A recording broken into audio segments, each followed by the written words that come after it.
Ruth Ratliff, vocal trainer. Welcome to Nature of Reality Radio.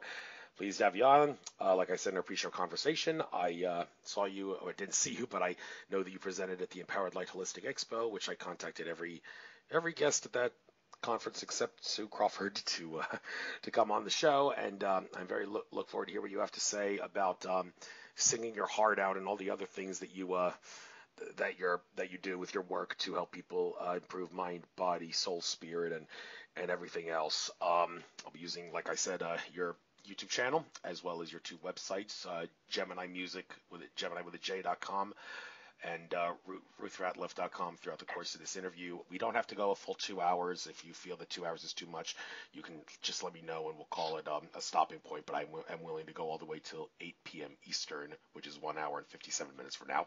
So without further ado, Ruth, I guess for those that hadn't heard about you, tell us who you are and how, out of all the things in the world that you discovered that you are good at, like music and voice and all that, and how exactly what you discovered from a primary source perspective in your life that made you decide to do that, and how that stuff can help spiritual enlightenment.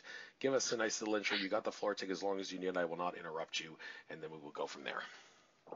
Very good. Thank you, Andrew. I really appreciate you asking me to be on your show, and I'm honored, really, to do this interview. And, you know, I started actually as a singer, as a child. I remember my mom told me that my kindergarten teacher said that I should take voice lessons when I got older. And that's just what I did. And I've had a very long career as a voice professional, about 40 years now.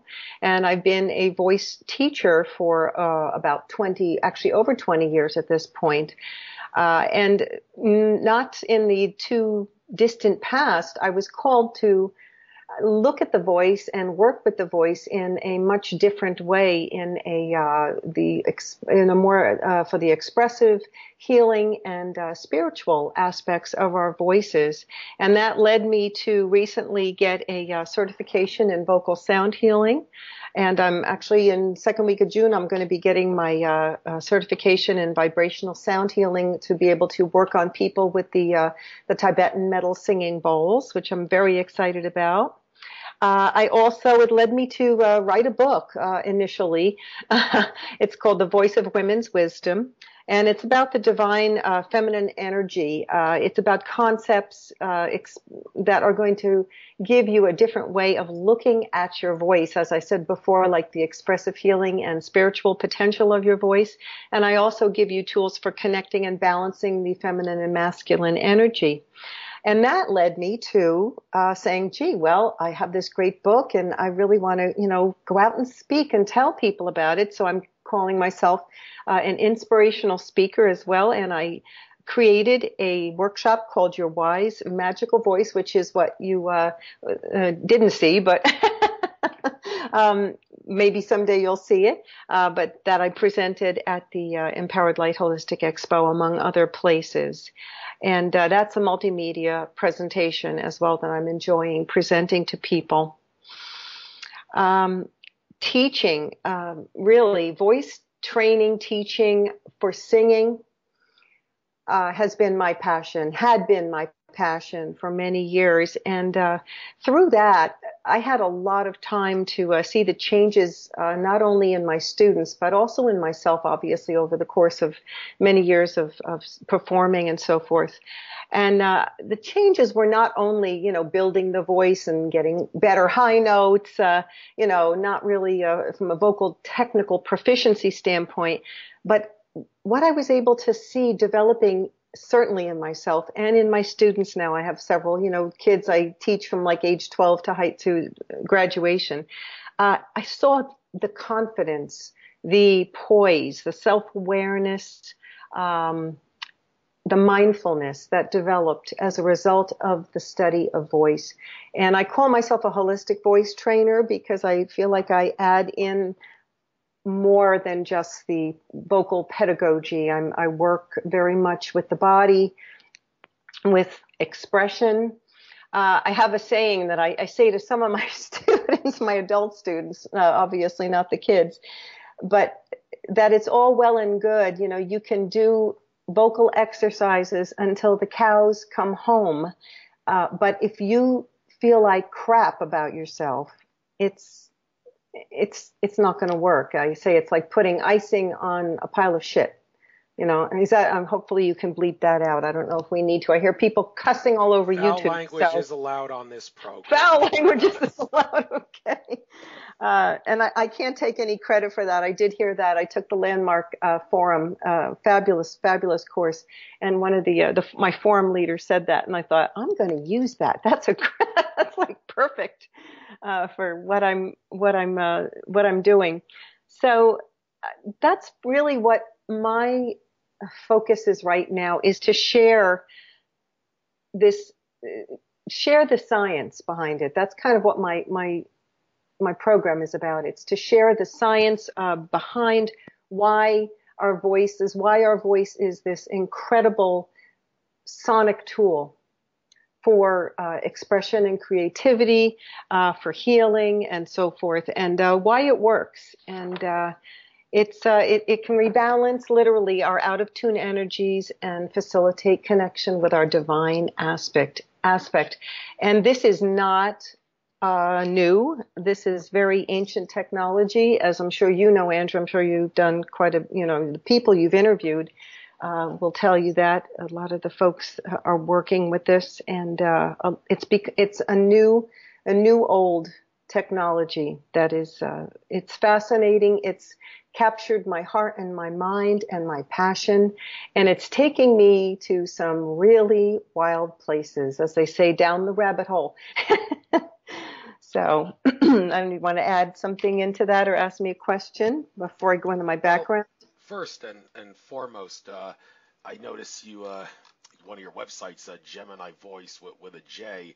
Now, this is perfect fitting synchronicity, because it just so happens that today is the first full day, I believe. It happened yesterday at some point, but today is the first full day where the sun enters Gemini and the planet Mercury enters Gemini. We'll talk about, well, it's not a coincidence, that's perfect synchronicity. Yeah. And that has a lot to do with communication, it seems, is the theme. Even for my sign of Aries, the Gemini would be the third house, I believe it is. Yeah, third house after the second house, Taurus. And that there's a lot to do with communication with my sign, Mercury, and also the sun in the second house. And one of the things was a lot of communication that you do will be of much greater significance and importance and value than it would otherwise be if the sun and Mercury were not in Gemini. So I have reason to think that this interview and all the ones onward for the next few weeks or so will definitely be like that. But I can't help but ask, what's the significance of the J instead of the G in Gemini, and why, out of all the zodiac signs, you chose that one? Well, I'm married to a Gemini, actually. My husband, whom I met through very serendipitous, synchronistic circumstances, he was actually performing with another singer prior to meeting me, and his name is Jim. And he, very strangely, she said, well, why don't we just say Gemini, Gemini. And he said, well, I'm a Gemini. Why don't we call it Gemini with a J to make it different? So that name stuck when he met me, obviously, and we called our music studio Gemini Music. So interesting how this it all works out. I've been getting into listening to the readings on YouTube. I'm amazed at the similarity between all of these readers in the readings. It's really amazing, really incredible. Right. So you wanted to get a little bit into your career, you said, before I ask that Gemini question. So go ahead. Or my background, or you want to ask a question first? Yeah. Cool. Yeah, don't bore us to death with your life story. Make sure you tell us the important stuff that ties in directly with what you experience from a primary source perspective. I use the phrase often, primary source, when I do this at the beginning of my shows with my guests. That's the important stuff, how it ties in with your work. So, yeah, please talk about that. You got the floor. You bet. Okay. I was a New York City girl, and my parents actually were, Jersey City, New York City born. And what was interesting is that both my dad and my mom's fathers, my two grandfathers, abandoned their wives and their kids at very early on. and when they were little kids. So that was their connection, I think. But they actually met at New York City University. My father was a teacher, and my mom was going to be a nun. So much for becoming a nun.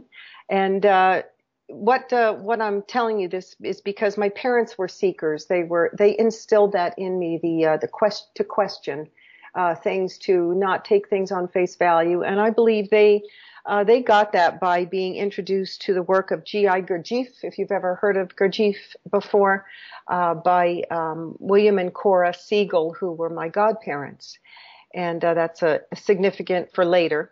I bring that up because of that. But the Gurdjieff work in my young life was probably very influential to me. And we used to go to these classes called movements classes in New York City at their headquarters in New York. And they were called sacred dances. And they were to develop attention and mindfulness. And they were really quite beautiful.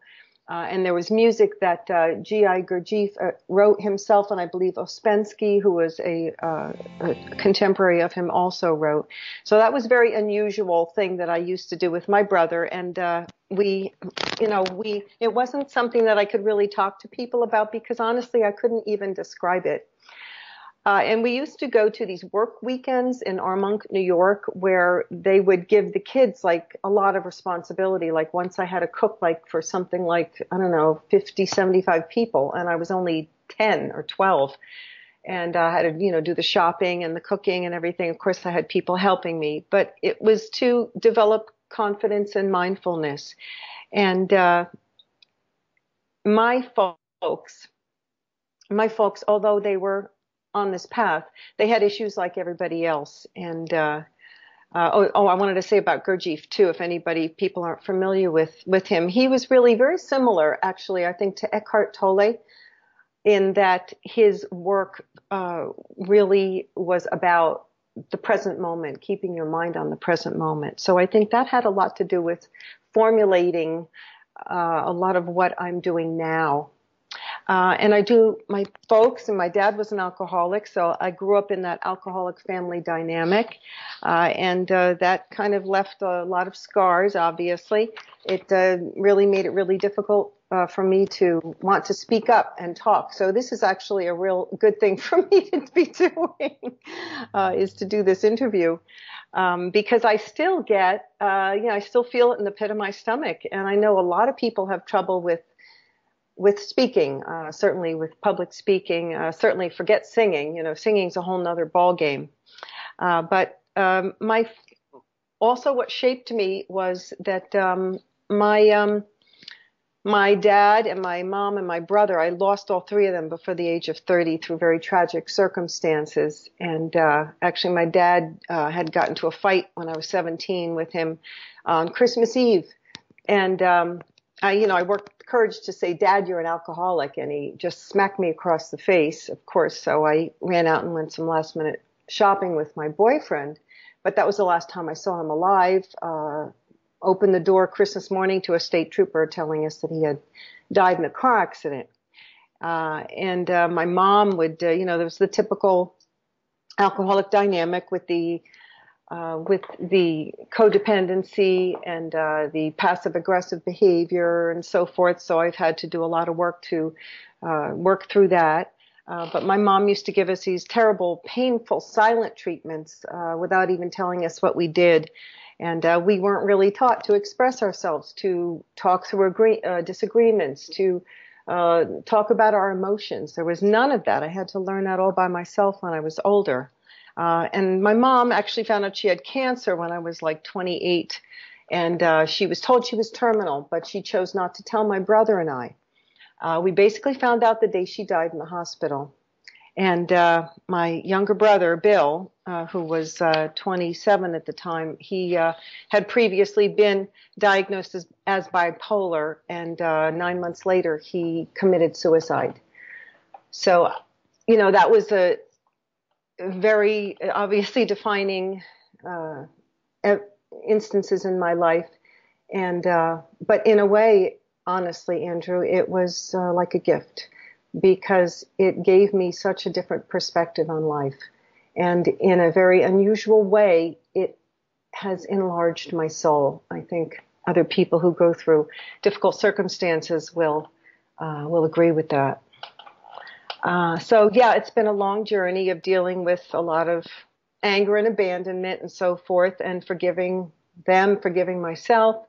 And this created a real logjam of suppressed expression and emotion in my throat chakra for many, many, many years. So this work that I'm doing is really healing myself. It's helping other people as well, but I believe I'm being called to do this to heal myself. Yes, follow your heart. Oh, you wanted to say? Yeah, follow your heart to do it. Do that stuff if it keeps working for you. So I sensed you were about to say something. So. No, I was just going to say that, that's basically what I had to do was I did a lot of self-help stuff. I did the Landmark Forum. I, just basically did a lot of reading, therapy and so forth and so on. But as I said, that's what just saying a lot of times our life circumstances not only shape us, but they create where you're supposed to be going. You know what I mean? Where you're headed, where you're supposed to head, your purpose in life. So I think that was a big piece of it for me. Cool. I just noticed, by the way, there was a little, if anybody heard that little sound thing in the background, I was on mute when you were talking, but that little sound thing was actually, I was on YouTube for a moment because I noticed you actually have two channels and I wanted to get them both up, and the little video played for just a moment. Folks, just ignore that, disregard that. But I noticed the Ruth Ratliff voice professional / sound healer site, and also the Ruth Ratliff vocal trainer. The latter one seems to have been hasn't been updated since 9 months ago, and the former one you were off of it for a year until you did that brief 10-minute interview with Sue Crawford as a primer for the Empowered Light Holistic Expo. Were you aware that you created another channel and forgot about the other one, or no, what exactly happened here? No, not forget. No, I just, the Ruth Ratliff vocal trainer one, I just haven't done a video in like a year for that one. And the new one, this is all, I just started all this like within the past year and a half. So I'm still working on it. The Ruth Ratliff voice one is, for Ruth Ratliff. I can't remember what the heck I named it now, but that one is brand new. I did some videos, like last year or something like that. I cannibalized from my other channel just to have something on the channel. So that's kind of, I haven't really done anything with that yet. I just put that video up with Sue Greenwald, and, and I am going to be adding more. Just as I say, it's new. So it's really not a good one to point people to at this point. It's really just point them to the website if you want to point them to anything. Okay, cool. So these brief videos you got here, 2 best immune system boosters, amazing benefits of salt caves, 8 reasons to say yes to krill oil, 5 great reasons to drink bone broth, and how sage saved me. These don't really seem to have much to do with voices, but just for the hell of it, since you have something to say about these things, we got a full 2 hours.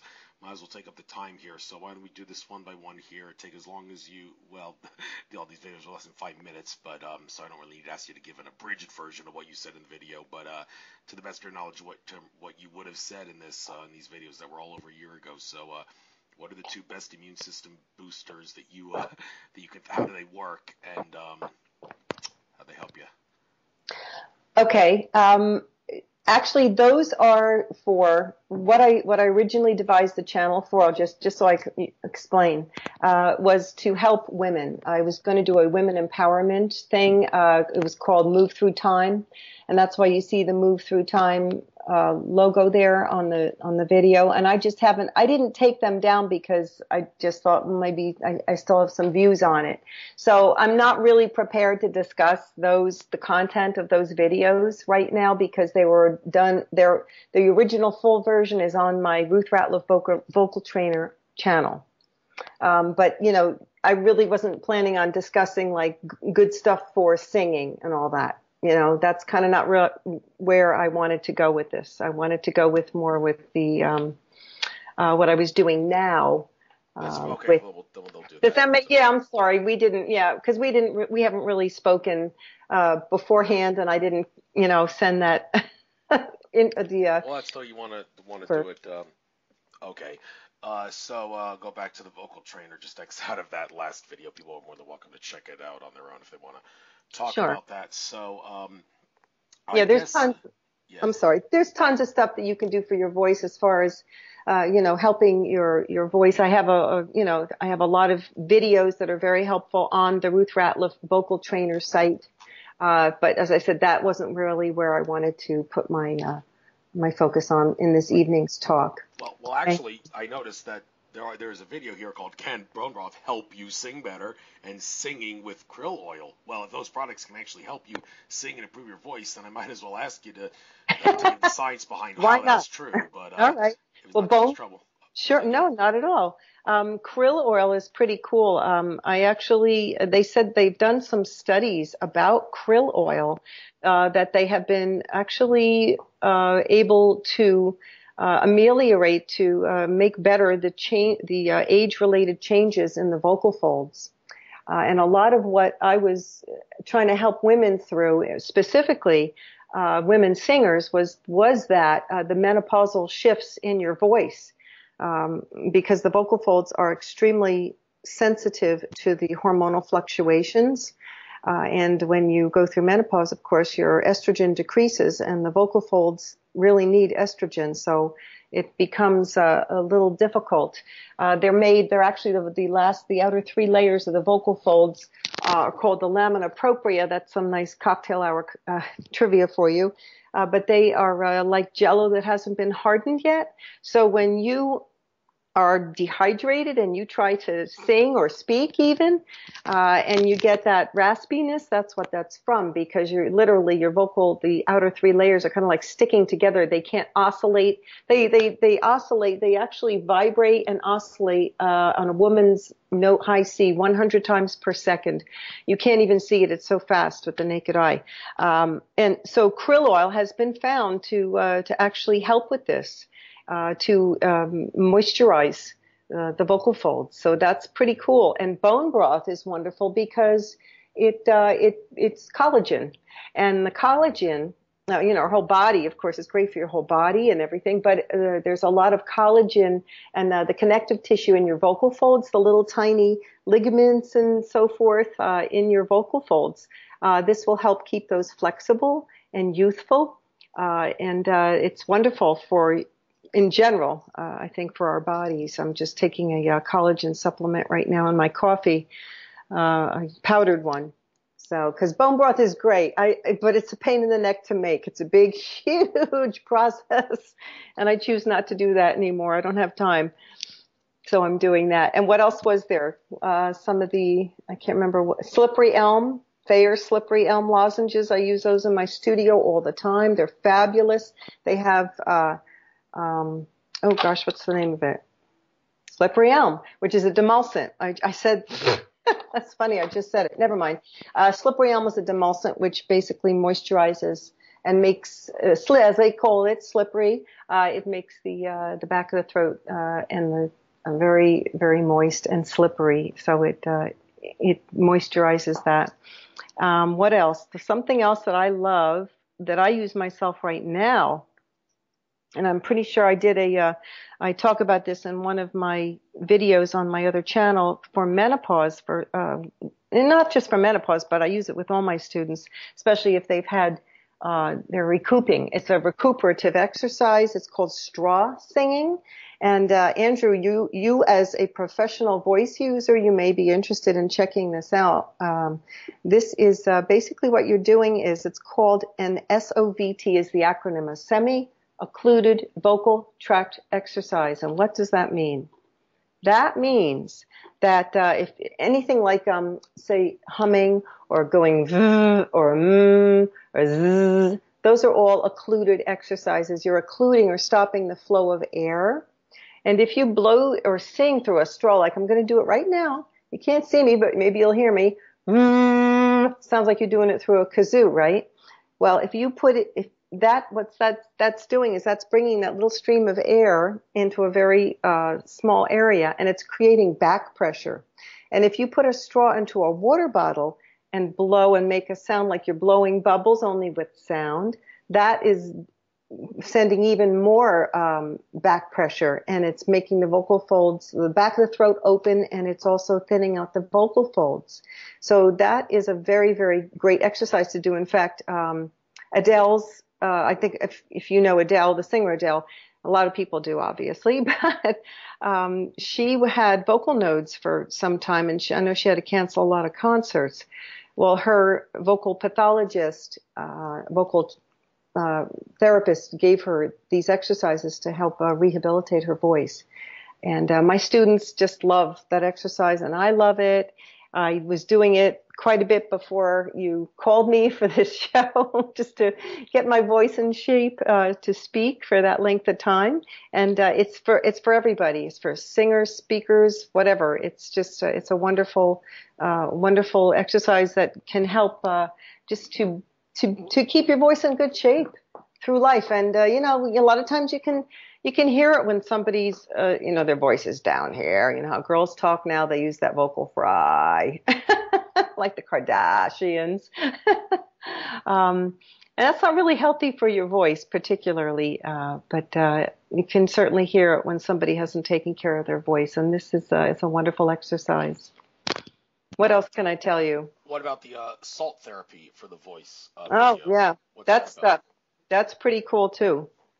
I went to a salt cave. Have you ever been to a salt cave before? I think I have.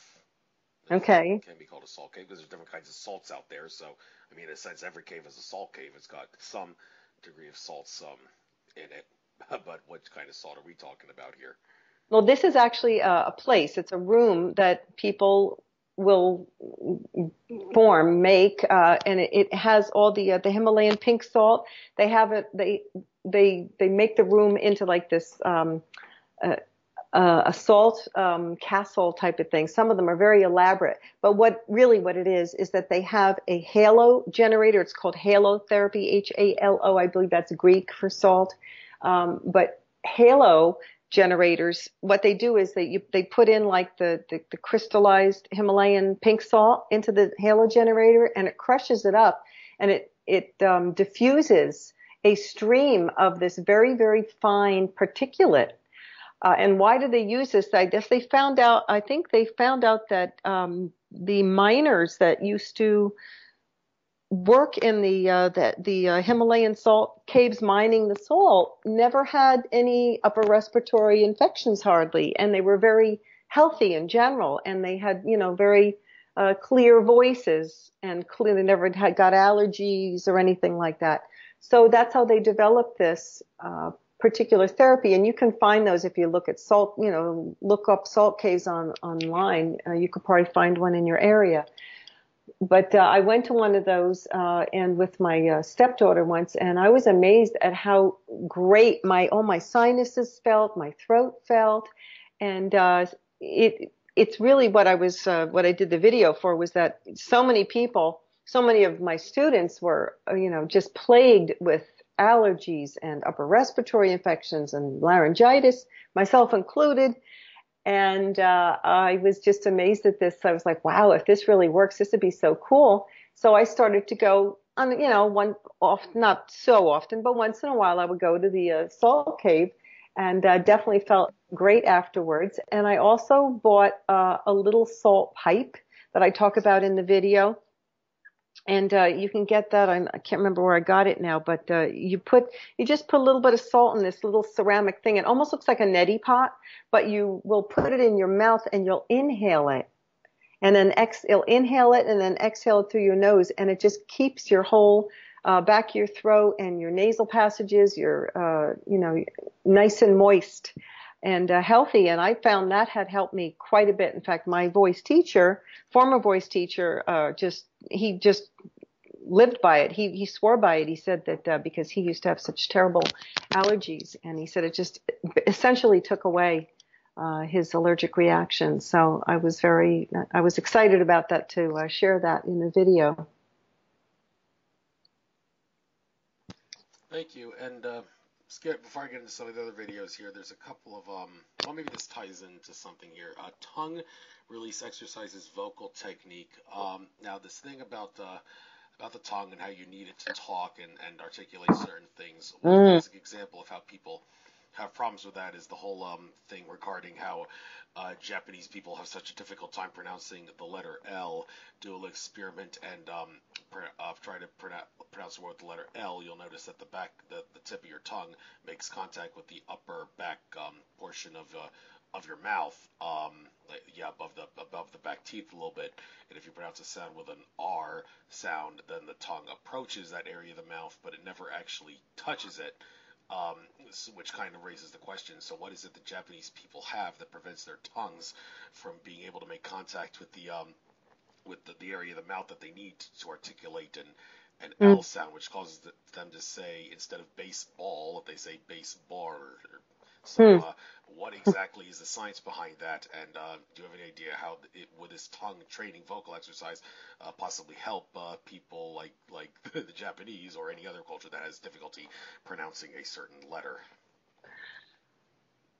Yeah, the tongue is very important. It's it's important for articulating the consonants. And in vocal training, we don't really want to get too involved with the tongue, although I find myself getting pretty involved. I don't like to make people aware of their tongues too much if I don't have to. But there are all sorts of exercises that you can do to help that. As far as other cultures having issues with pronouncing those sounds, I really believe it is that just that they've been taught. Their tongue has been trained literally from the time they're babies. To make the sound a certain way with the tongue. And the tongue is a muscle. It's a huge muscle in our mouth. And like any other muscle, if you're doing something over and over and over again, it's going to get strong. And you're going to create those neural pathways that will be very difficult to retrain.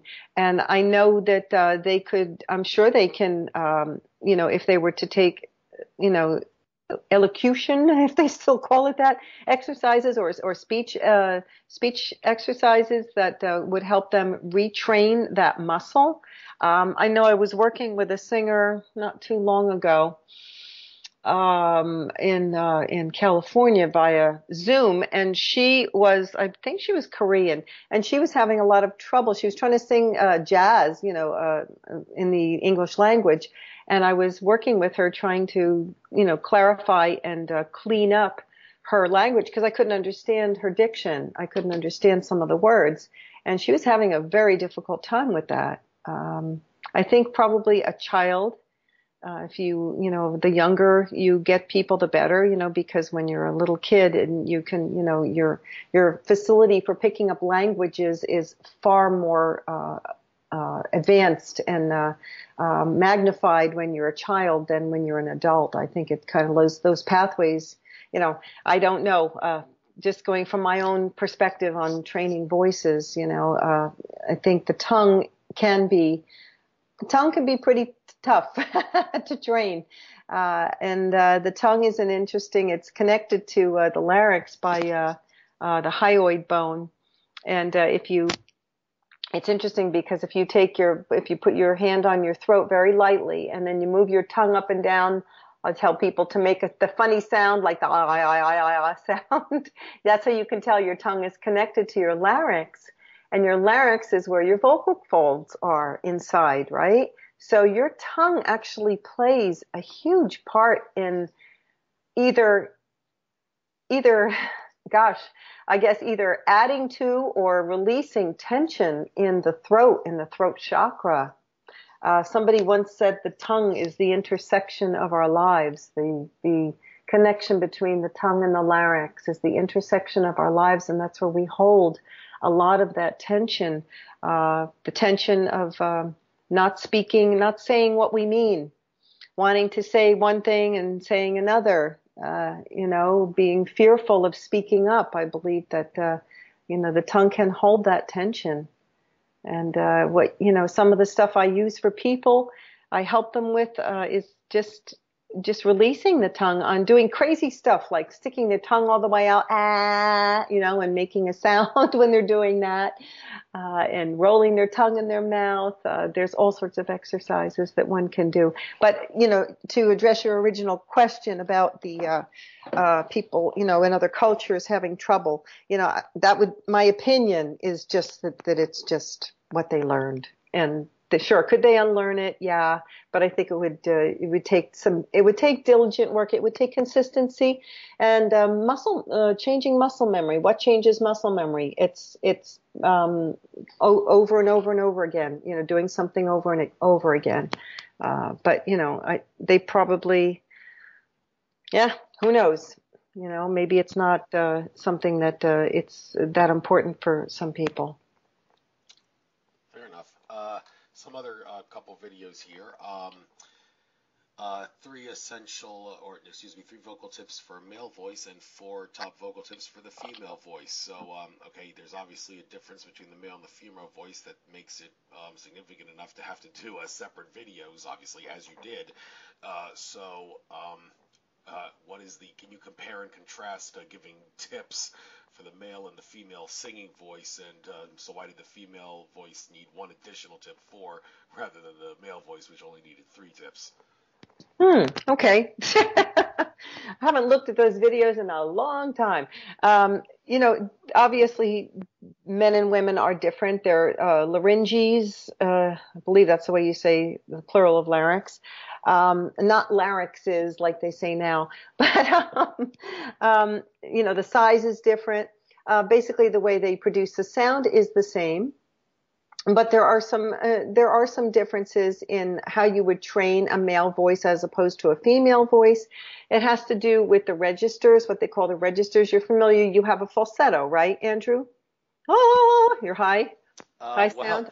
Okay, when it comes to voices with me, I don't really know what I have. I tried out for varsity singers in my high school in 11th grade, and I ended up getting cut for not being able to articulate notes well enough. So I don't know, when it comes to singing, I'm a shower singer. Got very annoying with it a few times with my parents, even when I was showering at midnight, saying, "Andrew, shut up! You're much too noisy. We're trying to sleep." So yeah, I've had that problem a few times, but not good. Maybe a little TMI there. But anyhow, the point is, when it comes to sounds, I don't really know if I'm an expert at articulating. I just sing for the hell of it, and if you want to try to get me to articulate the right pitch, then I'm probably going to have difficulty. Okay. Okay. Well, you have a high voice. Men have what is called a falsetto, and some people say, that women have a sort of a falsetto too, but they have different register areas. Their registers are different, and that's really what it is. It's kind of like trying to, how when you're going from like one register to the other, it feels like you're doing like you're going over a speed bump. It's like the when you were first your voice was changing. Training a young man through his pubescent voice change is different than you would train a young woman, a young girl. Let me interrupt you there. I am familiar with No, that. it's okay. When I played football and was leading the team in stretches, sometimes there were a few times where I had a voice crack and I heard everybody laughing, and I knew what happened, but there was really no way I could have avoided that. And I'm certainly not the only. They always recruited me to like lead in stretching for track 2 because I had a very loud voice, good enough for getting everybody's attention, but I was prone to getting laughed at with the occasional voice crack at that time. So I know what it's like. So again, why does that happen again? And why does that, like with men more so than with women? Again. Yeah. I mean, it's just when you're going through that change, because your larynx is the size of the larynx, and exactly why that happens, honestly, I have not researched into that. I just know it does happen, and that trying to get a young man to move through that register break can be, especially if they're trying to use their voice in a musical way, is very important. And it's also it can set up shame too. that you're, that the feeling of you're ashamed of your voice, you're ashamed of, when you're a kid, how, you get horrified of, like you say, what you just happened to you, with your voice cracking and stuff like that. And it's like, you can't help it. It's just part of, going through puberty. And some girls go through more of an issue with that than others. Their young teenage girls sometimes will, almost, get a very raspy sound, for a couple years, prior to and, during and a little after puberty as well. So everyone's different. We're all snowflakes when it comes to, the voice for sure. And guys, there's certain ways that you want to take them up to their higher, register. There's more of a covered, covering that they call a covering in the sound. There's more you usually use vowel sounds like oohs and so forth to take them up there. So that's kind of what I was working with. I actually had some of those titles of those videos are not as descriptive. They're not really reflective of what I talk about in the videos. So it's, I was basically just working with a young man, one of my students, and that's probably why I named it that, because he was also going through that issue a little bit. He's I think he was like 19 at the time. So that's why I called it that. But yes, there are differences, of course, in the voices, and you basically train the male and the female voice basically the same, but there are subtle differences. Thank you. Excuse me for the cough there. It's okay. Okay. So you mentioned the throat chakra a few times. I myself am kind of familiar with that. I've had some throat chakra issues. A psychic named Farusha actually offered to give me a little crystal necklace thing to open up my my throat chakra, well, and the heart chakra too, because she claimed that there was some sort of a blockage in my throat chakra that was pressing down on my heart chakra, which was causing me to force out stuff, and she gave me a little necklace to help with that. And I have decided, ever since I studied the work of Sue Crawford from the UK, no, why does she say, is that her name? No, Elizabeth Harper. I'm not keep saying Sue Crawford. Her name is Sue Greenwald. That's okay. I knew who you meant. Yeah, Elizabeth Harper, actually. I should have said was the lady from the UK who studied color work. And after reading with what she had to say about blue and also turquoise, whenever I'm doing a radio show, as I am now, I always wear blue and or turquoise. Those seem to be really good colors for opening the throat chakra and helping me out do the radio show more so than others. But that raises the question, are you only kidding yourself if you don't wear blue or turquoise or some shade of it whenever you're trying to do something that involves singing, talking, or because any other color, well, you're cheating yourself not wearing blue or turquoise. Do you agree or disagree with that? And can you think of maybe some cases where it may not be in your best interest to wear blue or turquoise if you want to sing or talk or communicate through the mouth? Well, I come from the standpoint, more recently in my life, that everything is vibration, and color and light, sound, it's all vibration. So there's also a lot to be said for whatever makes you comfortable, and the power of your own intention, your own thought, like this, I feel good in blue. I think that this helps my throat chakra, and so it will. So there's that whole piece of it. But, the color blue and turquoise, yes, are associated with that. And when I give my talks, I have a coat that I picked up at Macy's it's a crazy, wacky blue color. I don't know did I meet you at I can't remember if I met you at the expo. Did you stop by my table? I'm sure I did. I did walk around there, so I guess. Okay. But anyway, I don't know if you saw, but I had this, really wonderful coat on, and it's this incredible blue, and it feels good. It makes me feel more powerful and more throat-centered. I don't know why, but it does. And I wear this crystal around my neck that also helps empower me. So I believe a lot of it is the biology of belief is what is that guy's name? I can't remember. I hate when this happens. Bruce Lipton talks about your beliefs can change your biology, So if your belief in wearing a a beautiful blue will help you, then I believe it does. I believe it does. And as I say, I go back to the whole thing of vibration. It's everything is vibration, and colors are no different. So I'm sure it carries a vibration that would help and attune your throat chakra. Definitely. Yeah, and I'm sure there are other colors that you wouldn't really want to wear if you wanted to sing or talk.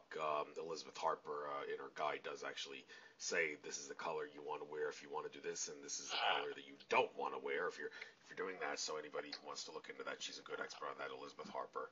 So I throw that out. But and it doesn't mean that you can't wear another color. You know, I mean, I'm not. This is me. This is just me. I'm of the opinion that it's what you believe. It's your belief. What's true for you. It's what's true for you. If I want to wear red and do a presentation and it feels good and powerful, well, then I'm going to do that. You know, it's so, you know, I wanted to get into a little bit. I have some goodies I wanted to bring up with you. So I don't know if you want to, did you have anything else? Okay, cool. Along the lines of empowerment and so forth, and something being a catalyst, is that what I found out, what I was talking about earlier about in my my YouTube channel is trying to empower women and help some women singers through menopause with their menopausal issues. Well, that was, interestingly enough, my own menopausal transition 5 years ago was the catalyst for me to start a goddess group. I actually, are you familiar with Dr. Christiane Northrup's work? Heard the name, don't know if I'm familiar with the work. All right. Well, she's a gynecologist, an OBGYN, and she's just into, you know, she's like a metaphysical OBGYN. And her work is fabulous. And she did this whole thing on how we are, you know, the climate of aging in our society, and how it keeps us all down, and it keeps us all brainwashed to think that we're old. And women obviously are huge. Have been influenced by that tremendously. But I took this course, and it inspired me to form my own goddess group. And also that's how I wrote the book, The Voice of Women's Wisdom. And that helped me, that kind of got me into developing my website and the further studies in sound healing. So that kind of, it motivated me, my own changes in my voice motivated me to a different way of using my voice for the inspirational speaking. And it's very interesting because it's been it's like peeling off more and more of the layers of that I've surrounded myself, the protection that I surrounded myself with through the years of the dealing with my family situation and the dysfunction, and then the subsequent tragic deaths and blah blah blah blah. So very cool what happened in this voice work. I just wanted to go over a couple things. I was speaking earlier of G.I. Gurdjieff's work, and my parents were introduced, as I said, by my godparents. William Siegel was my godfather.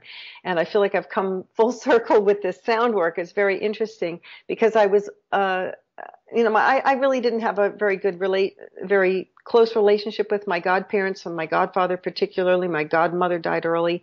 But William Siegel was also a spiritual seeker, and he wrote a book called A Voice at the Borders of Silence, which I just recently am reading. And Ken Burns, the filmmaker, actually did a documentary on him called Seeing, Searching, and Believing, because he spent some time with my godfather and was very taken with him. But what was interesting was that not too long ago, I was just looking at some YouTube videos, you know how you do that on sound, and I came across this interview with my godfather, William Siegel. And I was like, wow, I couldn't believe it. And what he was talking about in this interview just brought me to tears. And with your permission, I wanted to read a little excerpt from it, if that's okay. I thought it was very, very appropriate. So this is these are his words. the sound that fills the universe. It is the sound that is no sound. If you are still enough, one can hear the stillness as a material thing, and it is a wonderful, refreshing sound that carries its own special energy with it. The vibration, behind the noise, there is a sound, a note, an energy which can harmonize our whole entire being. That is the pity of the destiny of human beings, that we have not been brought up to learn how to listen in such a way that one receives this transforming element. Being still for a moment, I may feel myself in an entirely new way, and this new way of being can feed me just as good food can feed me. When you think of fine music, we all have experience listening to these great musicians. Something of a vibration through their music is really feeding us. We can all relate to that. This is an indication of the possibilities of the human being to be fed and to receive energy in an entirely new way. So this was this person from 1950s who, you know, he's writing about sound and vibration, and I was just talk about synchronicity. That just blew my mind.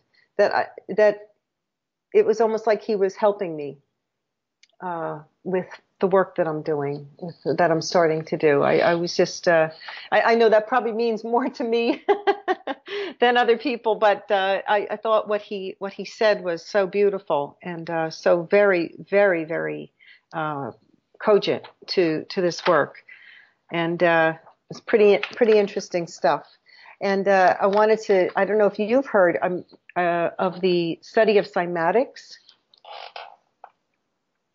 Yeah, I was on mute there. Cymatics, yeah, I was definitely going to consider asking you about it, because I believe I saw a video or two with that in the title. So, or was that on the little thing here that in the brochure for the Empowered Light? I saw Cymatics somewhere on one of your pages here. So, yeah, by all means, get into that. Yeah, it was I took a sound healing workshop a few years ago, and he started to explained that to us and showed us a video of Hans Yanni's work and everything, and then also John Stuart Reid's work with the cymoscope, and I'm hooked. It's incredible. If for the listeners, if you're not familiar with it, cymatics is a study of how sound affects matter, and it has given us a new insight into basically how sound vibrations affect all of us, and cymatic experiments have shown that how each frequency can create a unique, beautiful, sacred geometric pattern that would put a snowflake to shame, really. And the higher the frequency, the more complex the pattern. And if you look up the word cymatics or cymoscope, Cymascope, on YouTube, there are tons of videos out there that can show you what this looks like. And our voice is no different. I show this video to my students at their first lessons to show them how incredible their voice really is. The human voice is just this rich, complex patterns of overtones and vibration and resonance that come through in this cymatic pattern. It's astounding. It's absolutely astounding. And these are the same patterns that are found in nature, DNA, galaxies. That's referred to as sacred geometry. And I actually was going to be an affiliate for voice print analysis, for voice print for people. I may follow through with that too. But I know John Stuart Reid used to sell a smaller cymoscope on his site for $1,000, but I think he's taken that away for some reason. But John, if you're listening to me, hopefully they're working on a prototype that will be more affordable for people, because I think that would be an incredible thing for people to see. But in any event, you can actually get your own voice print. You can get a beautiful picture, a photograph of your own voice print, and it's really incredible.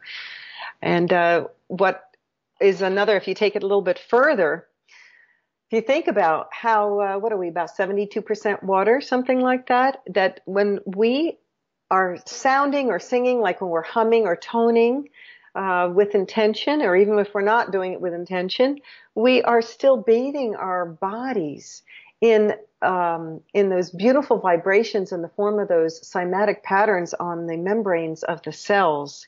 And also, your body has a vibration of approximately 70 hertz. That's how we measure vibration. And the adult, say an adult female voice vibrates at about 200 hertz. So you're literally bathing, again, you're bathing your body in these beautiful higher vibrations. And that's why the fields of music therapy and sound healing are based upon how our bodies, our cellular structure, actually responds to these vibrations. And our cells themselves, which is really cool, our cells have these little cilia, they're little antennae that can take in the vibrations like their nourishment. So that's another wonderful piece of that. And I'm just fascinated by this whole thing. Did you want to speak into that, Andrew? Yeah, well, the thing about cymatics, the designs that are made, I mean, you see the designs that are made with the specific frequencies, and it raises the question, why did the creator, or whatever dimensional consciousness entity below the creator was responsible for this, why those designs in particular? Is it just basically one of those, it had to be a design, that's what the creator chose with that specific frequency, or is it really much more complicated than just that? Mm-hmm. Or is it an actual, or is it a result of the sound of creation? Is this just what happened? Because there are all these geometric shapes that have different frequencies associated with them. I'm starting to get into that piece of it, and I can't really be intelligently conversant about it because I'm a very new student to all of this, so I don't have all the lingo down. But I understand what you're saying, right? Did it have to come out that way? I don't know. Did we have to come out the way we are? But what is true, what we all can see, is that these patterns, the sacred geometry, the Fibonacci sequence, that is consistent throughout all of our known creation. Is it not, right? Yes, it is. One of those laws of the universe, the Fibonacci thing, even though it may not be clear and obvious, if upon closer observation, you'll see it's all around us. And the spiral thing as well that deals with the Fibonacci. Yep. Yeah, that's isn't that pertain to the golden ratio? Ratio, right? Yes. Exactly. Yes. Yeah. Yeah, and there are greater minds than mine that have studied this. As I say, I'm just, knowing some of the concepts are difficult to wrap your head around. They really are. It's something else. Something else I did too, which was really blew my mind.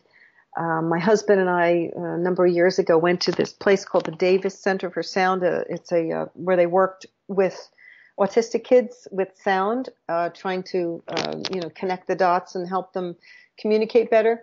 And I found out about the field of human bioacoustics. If you've heard of Shari Edwards' work, it's fascinating. She's doing She was a guest on my show. Oh my God, you interviewed Shari Edwards? I got to look that video up. I've been checking out your interviewees. Oh, it's so great. I got to look that up. So cool. But bioacoustics, what she found out was that your voice is literally a holographic representation of you, of your state of health. And I found out about that at this Davis Center, and I found a practitioner. And I did, when I went to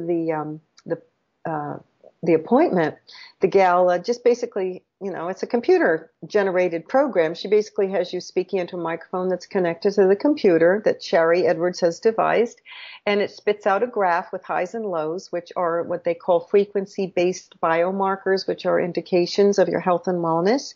And, so if you're deficient in vitamin C or have an illness or whatnot, right? So, what was really awesome was that I had just had blood work done like a few months before that. And yeah, the blood work exactly matched the results of my voice print. Wow. So that was another mind blow for me. When you think about it, what are we communicating when we're, I work with primal sounding and everything with people, and it's like your tone of voice, what it's not only what you're saying, it's how you're saying it, because you're conveying what's inside of you with this vibration of your voice. And how John Stuart Reid is doing a lot of work now with finding out, how they said about how sound travels in waves. Well, that's like only partially true. Your sound actually comes out in this beautiful holographic bubble, and the waveform is in the middle. So it's almost like you're enveloping this person in this bubble of sound. This other, if you're speaking to somebody, and of your essence, as it were. And it's so much more than we know, so much more profound than we know, this thing called voice. Yeah, indeed. And can you, what exactly is the magic behind the phenomenon that no two voices are alike, just like no two snowflakes are alike? Well, I mean, the law of large numbers says if you have enough snowflakes and you have enough voices, then the probability that any two will be exactly alike, can it actually, is that possible? Or do the laws of probability say no, because like numbers go to infinity after the decimal point, it is truly impossible to find any two that are exactly alike, if you get my drift. So is that just another thing the creator basically decided, or is it just everybody's voice has to be different because that's the way I want it, or is there really some significance behind that phenomenon? Oh, well, that's a big question. I guess it's your guess is as good as mine on that one, Andrew. I would say that what do we see in creation? We see diversity. We see uniqueness, and like our fingerprints. That's what I always say. Your voice is as unique as your fingerprint. That is, I believe, what we are all unique expressions of the divine. So I would say that the uniqueness is part of the divine plan, as it were. At least that just came out of nowhere. I don't know where. But that's what it seems like, because I don't know. I guess that's just kind of a guess. Fair enough. So, what other things to discuss here? 5 tips to keep your voice in great shape. This was a 17-minute long video, so off the top, if you didn't touch on this earlier in the interview, fine, but I just want to do a specific segment where I did specifically ask about it in case anybody wants to go back to this. So do you know what these what these 5 tips were to keep your voice in any great shape? And you've uploaded this about 2 years ago. If there's any other additional tips that came along in your research that you can give, then by all means, please give that. When I made the video, it was for singing. And it can work also for, I don't remember honestly what the 5 tips were because it was so long ago. But I can tell tips in general would be, hydration. You definitely want to keep your body hydrated, and eating. It's basically what is good for your body in general is good for your voice, because your voice is an enormous, a piece of your body. I mean, your emotional health is good to keep, to be fully self-expressed if you can, to not hold things back. These are very difficult things to do, obviously, to pursue good health in general, good mental, emotional health in general, is very, very important for the voice. As I said, I gave that tip before about the straw singing. If you don't have a straw, you can just go, ooh, which is feeling really good right now for me to do that. It's a voiced V. Ooh. You can do that. There's, taking supplements is very good as well. As I said, the krill oil is wonderful. And if you are a singer, singing is, of course, because it's a muscle. You will want to practice. I know a lot of, I'll talk about my students again, but they come to once a week lessons and don't practice in between. And yeah, they will progress, but they're not going to progress at a rate that's going to feel like they're really getting somewhere, and it's going to be a little frustrating because you really need repetition to change the muscle memory. So that's what I would say is for people that are interested in singing to definitely find a good set of exercises or go to a voice teacher and get a good set of exercises that you can do to keep your voice in great shape. Sleep is another piece. I know that a lot of us don't get the required 8 hours of sleep, but boy, if I had when I was performing, I don't anymore, but when I was performing, if I didn't get a good night's rest, like say if I was singing at church the next morning, you feel terrible. And your voice reflects that, of course, because your voice, again, as I said about the bioacoustics, is direct. Your voice directly reflects you and how you are feeling. And you can tell when somebody's tired or somebody doesn't feel good. You can usually hear it in their voice, even if you don't, even if you're just talking to them on the phone. You can tell their mood. So sleep is very important. Yeah, although that thing you said, get the required 8 hours, sometimes I wonder if that really is necessary. Maybe that was created as a lie because they don't want us to be active and suppress the control system. So maybe they brainwash us into thinking that you need to stay in bed for 8 hours. Because I know there's a lot of people in Europe that only get like 4 or 5 hours of sleep, and they drink and they smoke, but they don't have any GMO in their food, which they assert probably makes a difference. But they're not really fatigued from only 4 or 5 hours of sleep. So I don't know. Maybe maybe 8 hours really is not needed. And if you think it is, and you feel tired after getting less than 8 hours, then maybe it's all in your head. And you fall that's funny you say that because I just recently was looking at a YouTube video. I can't remember, but somebody said something about sleeping is actually metaphysically not good for us. So that was kind of interesting, but I just, whoa. Where did that come from? To think it's not good for us is like not good for us. That seems so counterintuitive in so many ways. It does. I know. I think it was, another one of your guests that I listened to, Magenta Pixie. I'm not saying that that's what she said. I can't remember what video. I shouldn't say that if I don't know. But if I can remember where I found it, I'll let you know. I'll send you a link. But there was something that happens when we sleep that was not good for us on a spiritual level. And I'm not, and that, like you say, that's counterintuitive because all I've heard is that that's when your soul frees up. That's when you're able to, visit the other realms. So I don't know. What I know, Andrew, is I know that I don't know. And basically. Well, I assure you that your difficulties understanding the nature of reality are nowhere near as difficult as mine are, and that's the reason I'm a host of a radio show with that exact title, Nature of Reality Radio. Because like Einstein said, I assure you my difficulties in math are greater than yours. So. And I'll tell you something that happened to another thing that shifted my ground of being and sort of opened me up to a lot of different things was actually seeing UFOs a couple years ago.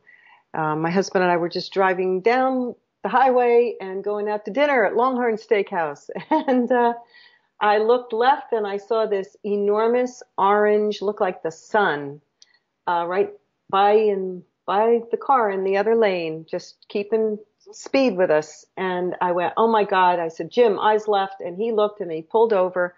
And there was one behind it. And the two of them just went up in the sky and joined two more and went west towards Pennsylvania. And I reported it. I was looking on MUFON. I actually reported it that night. And another guy had reported it and saw the four orbs in Pennsylvania. And if you look on YouTube, you can see instances of people recording these orange orbs all over the world. So that was like, here, cursing again, holy shit. That kind of like, I set in my head, it was like, wow, if I saw that and that's real, then that calls everything else into question. And then, that was like in the fall. And then in December, right before Christmas, I went outside to do something. I don't remember, maybe let my dog out. It was dark and there was a blue orb up in the sky, up on top of the hill, and there's no lights there. There's nothing. There's no towers, nothing. And it was blinking, blinking, blinking, and I actually did get a video of that. I was able to record that. So that absolutely shifted my ground of being, seeing those two. And I don't know, I was like the, on the movie, oh God, do. Close Encounters of the Third Kind. Close Encounters. I was kind of like the guy building the Devil's Tower in his living room, Remember that scene where he's bringing in all this dirt? Yeah, I've seen the movie, so I it was know that. great.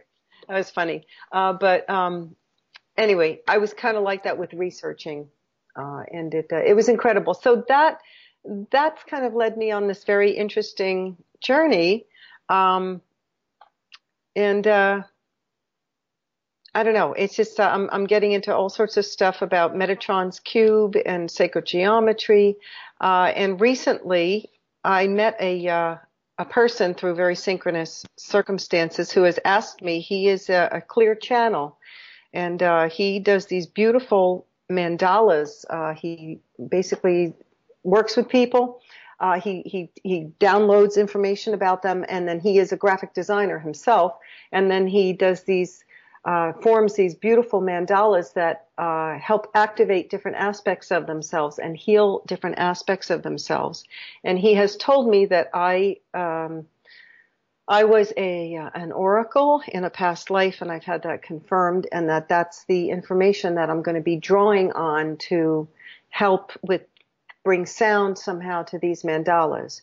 So if that sounds crazy to you, it sounds just as crazy to me, and I'm trying to work through that, and all the stuff that's coming up from that is very fascinating, very incredible. And that's kind of, like I said, I'm going down the rabbit hole.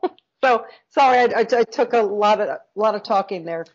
That's good. I like people who can talk. I've been accused of filibustering my guests a little too much, and not gonna name any names here, but just want to make it very clear that on this radio show, I take a communistic approach. Every guest is equal. The people that have been researching and been on this earth for many, many years get just as much glorification on my show as those that don't have household names and don't haven't spent a lot of time. If anything, I think it makes more sense to actually give people who have less of a household name and have had less time on Earth and less time researching them. If anything, they're the ones who deserve to have more speaking time on my show, because the people that have been around for a while, basically, if I were to let them talk a lot on my show, they'd be preaching to the choir with a lot of things that have already been given out. So that's kind of the way things are done. Anybody that accuses me, and you know who you are if you're listening to this, of not letting my guests speak, listen, I have my reasons, and I think I'm being fair about it. And well, okay, enough about that. Moving on to some other things here. One of the couple of videos here involve the piano and singing tips for playing the piano, vocal tips for the female pianist. I pronounced pianist correctly. If you don't pronounce it correctly, it sounds yeah. But anyhow, what I'm interested in know is mainly these tips that you give for pianists. Can these tips be applied to any instrument, or if they can't, why is that? Okay. And of course, get into the tips too, what those tips are. But I mean, just know why the piano and not. I was far more interested in talking about the other things that I was mentioning. Well, we'll get to that too. But cool. I'm being honest with this. And no, you're good. Oh, you're good. I'm not saying that. That's fine. No, you know why? Because I'm actually moving more away from that in what I'm up to now, actually, Andrew. So that's kind of like, it's still, it's an area of expertise I have, but it's kind of I'm trying to dovetail it with the other stuff. And, but it's more, I'm feeling called to do the other. So that's why I said that. But that's fair enough, as you say. So yeah, what I really was doing that video for was people that accompany themselves on piano when they sing. And, there are some tips that you can, do, certainly, to help you with that. Posture is one of them. You don't want to hunch over on the piano, if I can remember what I said in that video. You also want to make sure you know your words cold. You definitely know your words really cold, that you're not grasping for lyrics, which can create a lot of stress. Let's see, what else did I say about doing? I'm trying to think what else I said. That you want to play. You don't want to play in a very stylized manner, like a lot of, a lot of florally runs and so forth. It's better to just play block chords, because what you're trying to do is the voice should be dominant, and you don't want to have the piano competing, or the guitar for that matter, competing with your singing. So the singing voice should always rise above that. So that's it for that. All right. Now, another thing I want to go right out of the box here, regarding voices, and do we really need them, and are they actually a bit of a problem and a hindrance in our reality when it comes to consciousness awakening? I mean, consider this. A lot of the people that, like the Donald Trump supporters and the far-right patriot groups and such, they are the ones that do not want open borders. They want closed borders, and they say open borders doesn't work in the real world. And I've done a lot of research on this, and it seems that two reasons why open borders does not work in this world is: the first reason, we have different currencies, and the second reason, we have different languages. If we had a universal currency, or no money at all, or if we didn't communicate by the mouth and could actually use non-voice ways to communicate, like telepathy and such, then we could open the borders, and everybody could you would have to go through a vetting process and all that, and among other things, learn the language of a country that you want to immigrate to as a criteria for being able to enjoy the privilege of immigration. And that's why it's a privilege and not a right, because, we have different voices. And so one could make the argument that your voice work is kind of a hindrance to the spiritual awakening of humanity, because we want to be done with voices. We want to be done with sound in that regard. We want to be communicating through a telekinetic manner to enhance our consciousness and spirituality. But, I mean, that, of course, is way, way down the line, because these things, these spiritual evolutions, they do take time, and this would certainly be one of those things for us to be able to read minds where there's no privacy from a telekinetic standpoint. But do you think maybe I'm taking it a little too far, saying that your voice work is a hindrance because we want to eventually be done with voices? And if I offended you, by all means, tell me why, but I'm just looking at it from the way things are. What I've heard can be done to solve the problem, and this seems to be a way to solve the problem. Oh gosh, no offense at all. No, I'm just listening to you. I actually think that's a pretty cool tact to take on that. And but gosh, I mean, wouldn't that alleviate a lot of misunderstanding and a lot of the stupid 3D crap that we find ourselves mired in right now, and have for thousands of years? Absolutely. If we knew what was in each other's minds and hearts, and isn't that, that's our normal state, our spiritual state, is that we are connected. We know what's going on.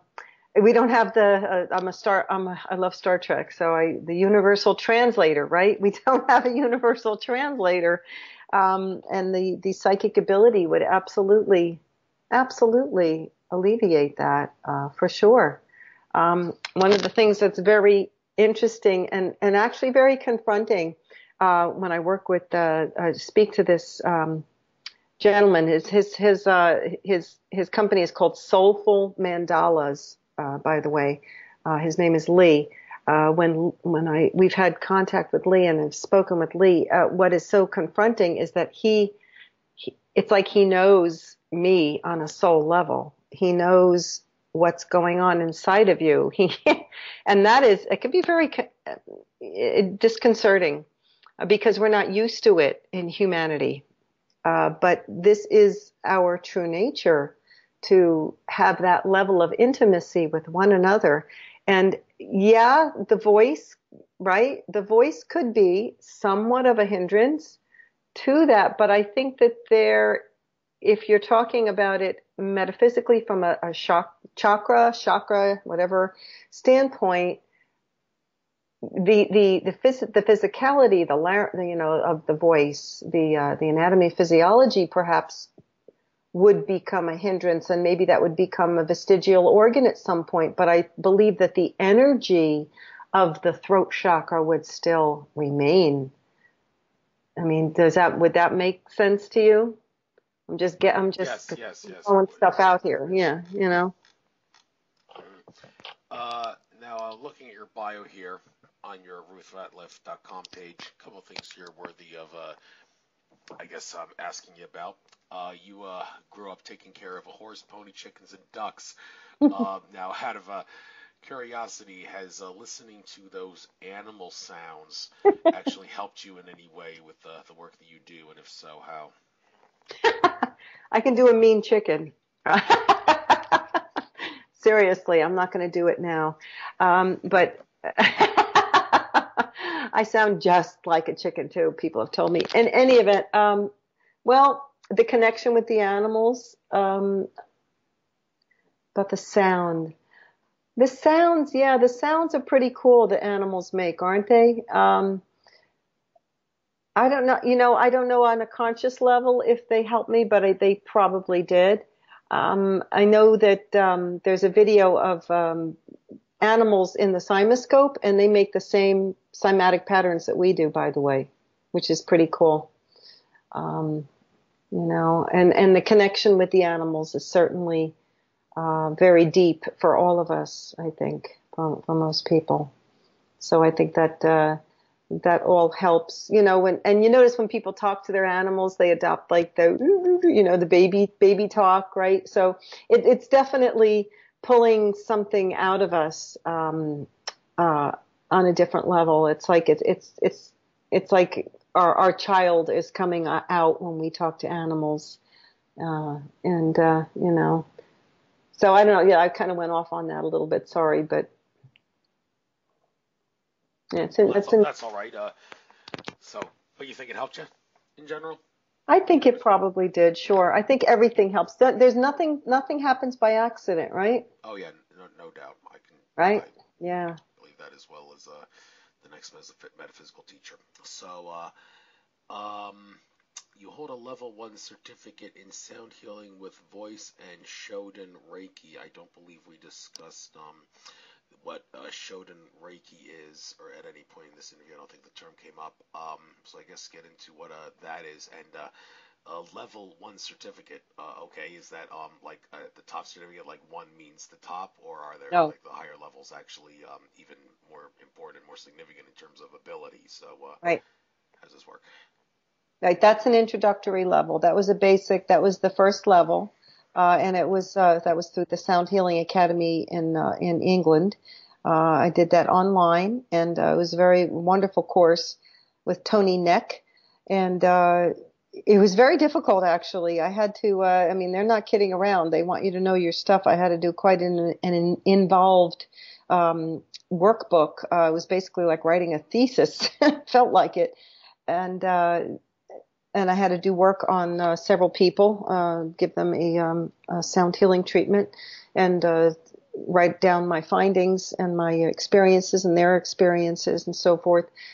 So that was pretty involved. I also trained with a sound healer. I did a course in vocal toning over 3 months' time as well. I still work with her, Allison. She gives me sound baths, individual sound sessions, sound healing sessions once in a while that have been wonderful with her voice and the bowls, the crystal and metal bowls. And Reiki was something that was at the very beginning. I wanted to learn Reiki. I worked with a gal who's right up the road from me who is an angel channeler. And I also did this online as well and got certified.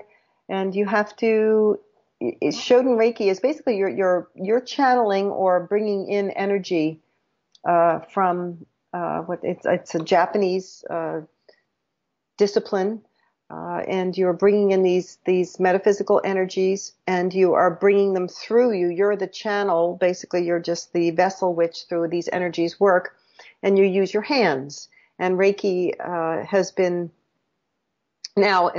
really been recognized in a lot of hospitals and wellness centers, which is wonderful. And they're hiring people to do this practice because it has been, you basically just put your hands either on or over the person. I haven't gotten, as I said, it's a level 1 also in Reiki. I haven't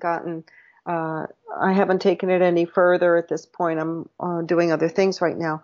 But you basically are healing with the energy of your hands, with the energy that's coming through you.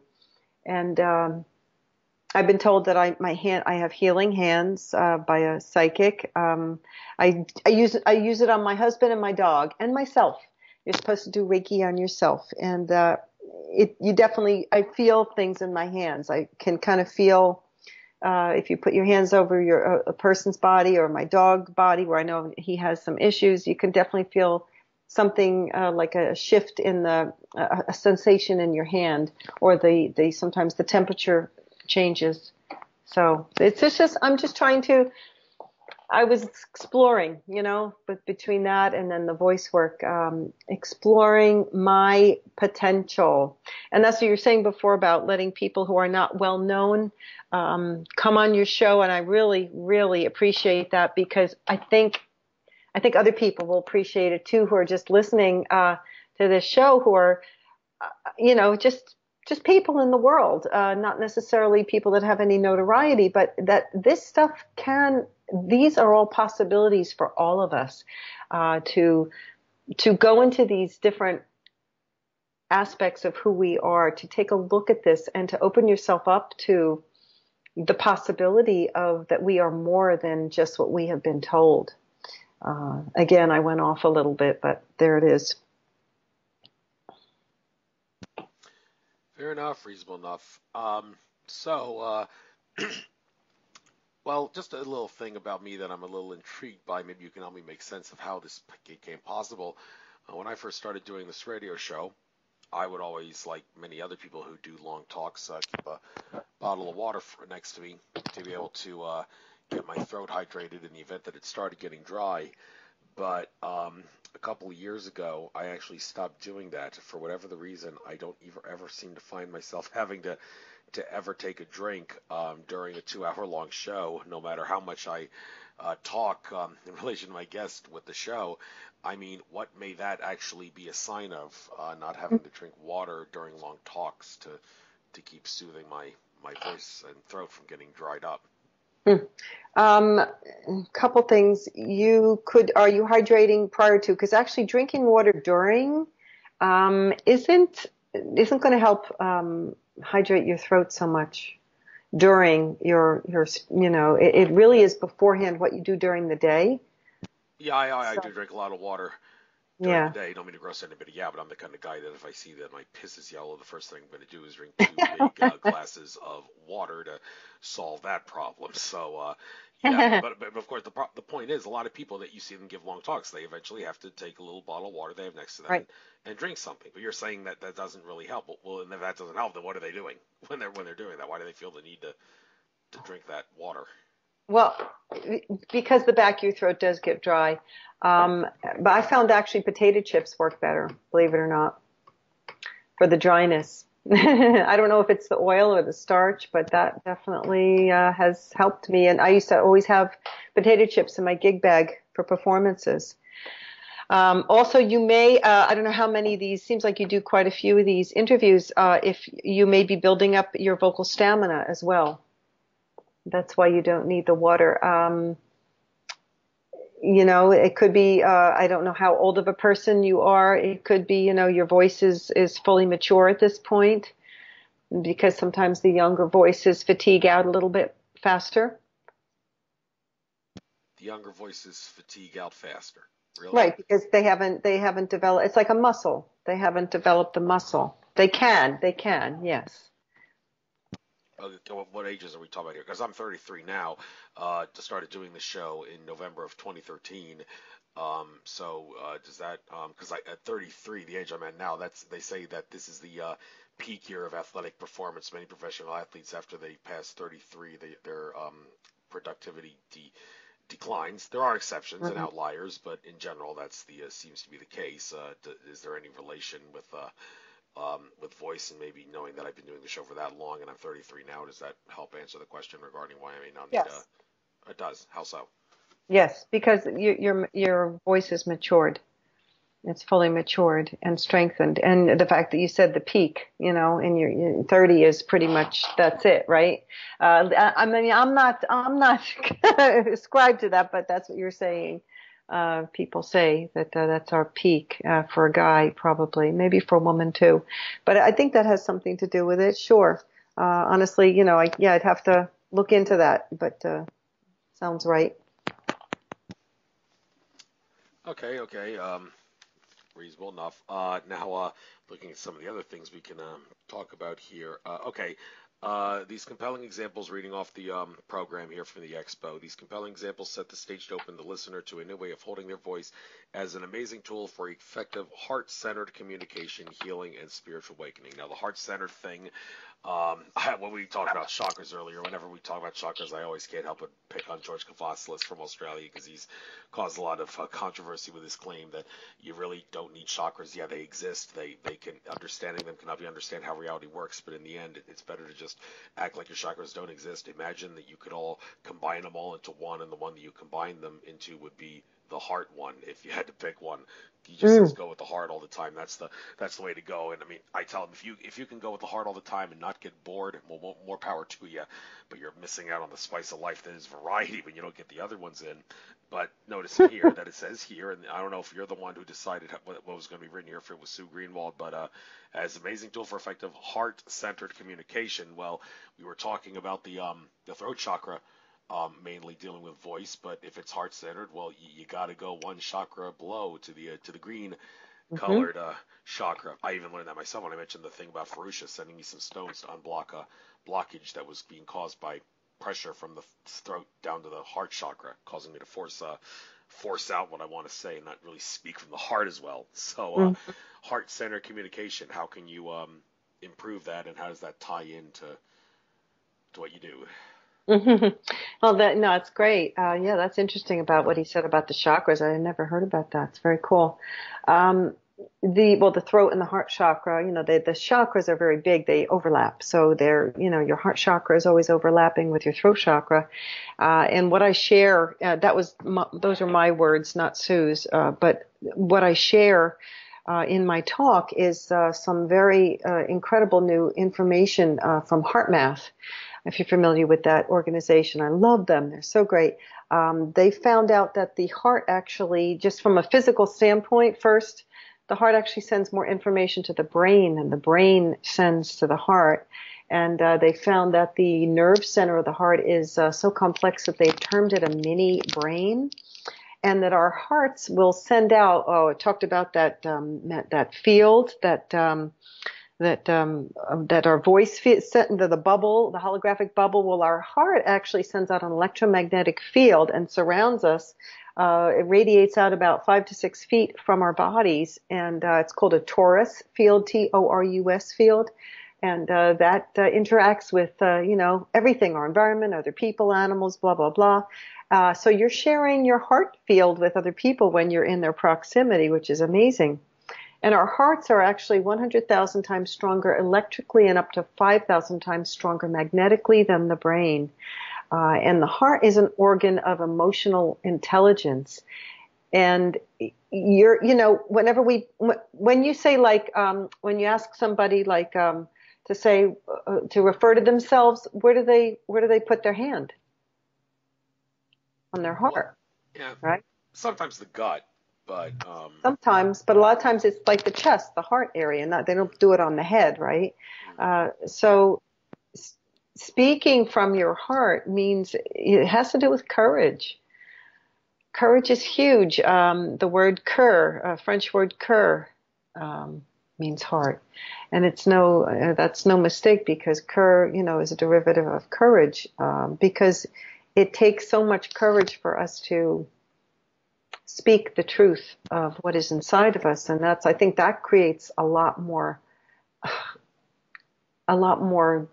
illness in people. Really, is not really speaking what is your authentic you, what you really want to say, in so many ways. A lot of people are in abusive relationships and so forth, or have been in, as I was, and that really puts the kibosh on, as it were, your ability to do that. So there's a lot of working with that heart chakra to influence the throat chakra, because there has to be that opening in the heart, that trusting of the heart's intelligence.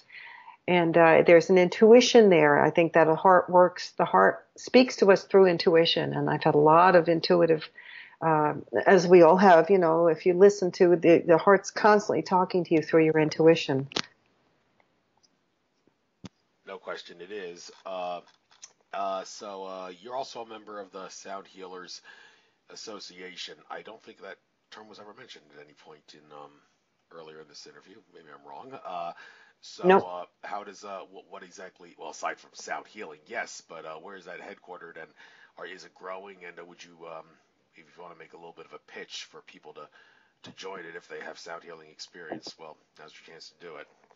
Oh, definitely. That's something that, how we all join up organizations, business organizations, because it looks good on the resume type of thing. I found that and I was like, oh, I want to join, and it's like $25 a year. It's no big deal. But what I was really taken with was that Jonathan Goldman, he's a very famous sound healer, whether he founded the group or not, I'm not sure. I believe he might have.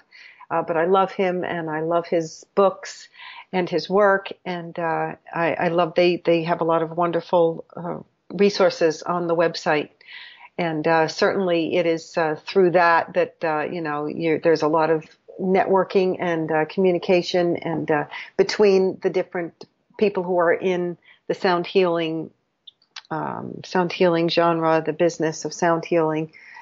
So I feel like it was of value to join that, because as I said, I'm going to be becoming an actual sound healer to hang out a shingle in June. Yeah.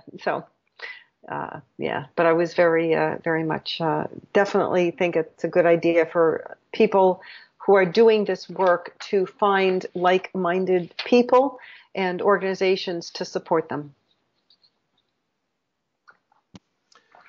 All right, when your background here in your bio says encompassing musical theater, classical, jazz, pop, and sacred genres, did you just pick those specific ones just because you had to put something in your bio here?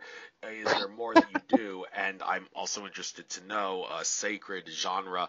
That seems to be a little more of an eyebrow raiser compared to the other ones, with theater, classical, jazz, and pop, which most people would be aware. I mean, sacred, do you mean religious, or does it mean something other than, I mean, if it was a religious, I would think you wrote religious genre, but you chose the word sacred. So they call it sacred. Sacred or secular music. Those are the two designations. Secular is everything, but it's religious. Yes. A lot of what you do when you're a young singer, a great place to get your feet wet, so to speak, is to sing at your church. And I've done, and also sing at weddings or funerals or whatnot, and a lot of those are done at churches. And that's how I got a lot of my experience, was being a soprano soloist for several churches. So yes, sacred genre. Yes, absolutely. And there's a lot of the contemporary Christian music is pretty cool, actually, to sing. I've done a lot of that at different places, and so yes. And I can't remember the first piece of your question. No, I didn't. Oh, that was right. No, I didn't just stick those genres in there just for shits and giggles. Those are actual genres that I've studied and sung in. Okay, and some of the other hobbies you got: reading, singing, interior decorating, making videos, gardening, bird watching, 80s rock, hunting for seashells, and playing with your dog soon. So these hobbies, uh, did you, can you say that all these things that you've done have in some way, these hobbies you have actually helped you with voice work, even though some of them may seem completely unrelated? I can imagine bird watching and 80s rock could be good if you're listening to the birds and maybe want to try to train your voice to sing with the birds or something, and maybe 80s rock. Well, okay, I can't resist but asking why 80s? Why the punk era of Oh, well, yeah, not, I didn't like the punk so much, but the other, the 70s and 80s, well, that's, I'm 60 years old, so I graduated in, 77. So that was like my time period of when I was listening to a lot of music. And I love the 80s rock. I love the hair bands. I just do. Boston, Journey, all those. I love them. And, what I think the big piece of what had helped me was gardening. Honestly, my connection to nature. I've always felt very drawn to nature, the natural world, plants, animals, sunsets. Just noticing. I've always noticed. As a child, I always noticed and took note of a lot of different things in our environment. And I have a pretty extensive gardens around my house now, and have been gardening for about 20 years. And yeah, it definitely helps. I'm not sure how, to be honest, except that it helps me. It connects me to God, honestly, to the divine, because the divine is in every plant I see, every flower. Every time we had a bluebird box, and we had these beautiful bluebirds nesting in our yard for several years. Anything like that. It's just, it takes you out of yourself. And, I think the voice, yeah, nature does. Absolutely. And, so in that, I believe that certainly helped me have a greater sensitivity to my voice. Especially, singing is incredible. It's one of the top five when your voice is fully there. And like I love, I loved singing other genres, but I really love classical music and the opera. When I was singing some of those classical pieces, it's like you just get chills. It's just, I give myself chills singing it. It's just so. It's such a full body experience. It's a spiritual experience, really. And I think people who sing will, everybody has their own genre that works for their voice, but I felt that the classical genre fit my voice the best, and it allowed me the most to be the most fully self-expressed and open and free with my voice at times. So, but nature somehow dovetails and fits into that because I'm part of nature, right? So. Yes, indeed. By the way, I just looking at your website here, one of the upcoming events, bummer, you're going to be at the Bucks County Community College High Five Art Music Festival. I wanted to go to that, but that's at the same time as the Yes. MUFON Pennsylvania conference in Langhorne, Oh. which I already made reservations for, and I had to pay a fee for that. It's not refundable, so Yeah.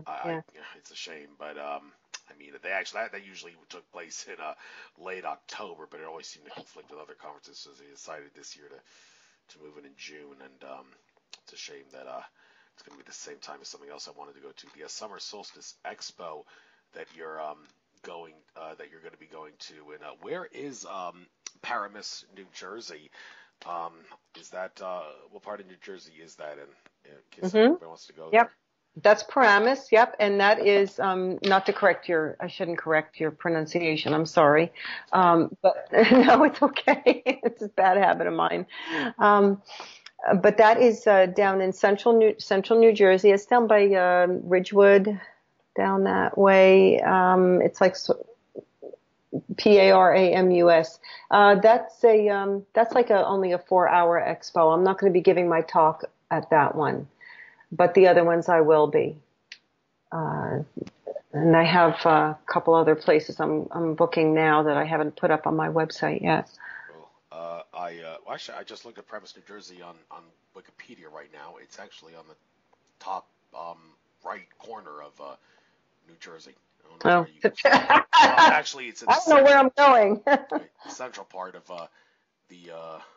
Oh, that's Bergen County, and it's in the central part of It's Birkin. Bergen County. Yeah, Okay. yeah. That's That summer solstice thing. If I'd known about that, I may have gone to that. But Alien Con in California is going on, so I'm going to be going to that. Some of these other kind of looking at the Circle of Miracles in New Britain. I see advertisements for that all the time on what the Awaken CHE page that Greg Campese runs, and yes, but I'm a little yes. too far from New Britain to travel up there. So, Yeah, but he met me at the expo, and he said I might be interested in giving my talk, and I am going there and giving my talk, and I'm actually writing an article for their blog. So it was very nice. A lot of nice opportunities.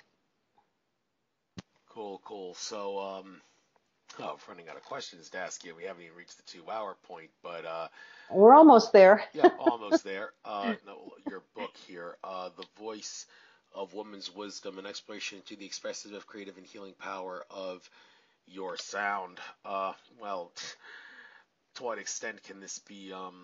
Well, first of all, what age group are we talking about with women? Because it seems like you're very big on this, talking about helping women improve voice through menopause. And there's a video you made called "Too Old to Sing, Think Again" or something like that. And Yeah. I'm thinking all this stuff that you talk about. Why don't you get into it a little bit more in regards to going through menopause and not being too old to sing? That's a misconception. And can this Voice of Women's Wisdom book, what percentage, if that's the proper word for me to use, of this stuff can be also applicable to men?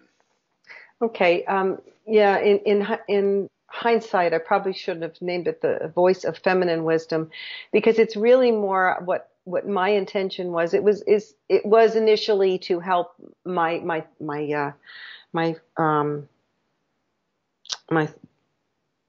goal was to help women in general, empowerment, and then with the women, and helping them with their voices as they get older. But the book is really about the divine feminine coming up, the aspect that is part of both male and female, and how I go into, how women's voices really have not been held in high esteem for many years, like women, in general, or the feminine aspect of us, and that through the voice, I believe you can balance those two aspects. And pretty much some of the topics that I went into with you today about the cymatics, vibration, the voice of the heart, the bioacoustics, the humming, and we didn't really get into the sounding, the humming and toning and mantras, but all that to give everybody a very different way of holding their voice. In order to help forward this motion, this balancing of these two aspects. But to speak to in general, the women with the menopause, and that is definitely something that a lot of women have contacted me about, who are going through these issues. And I was going through them right there with them as well. And I haven't.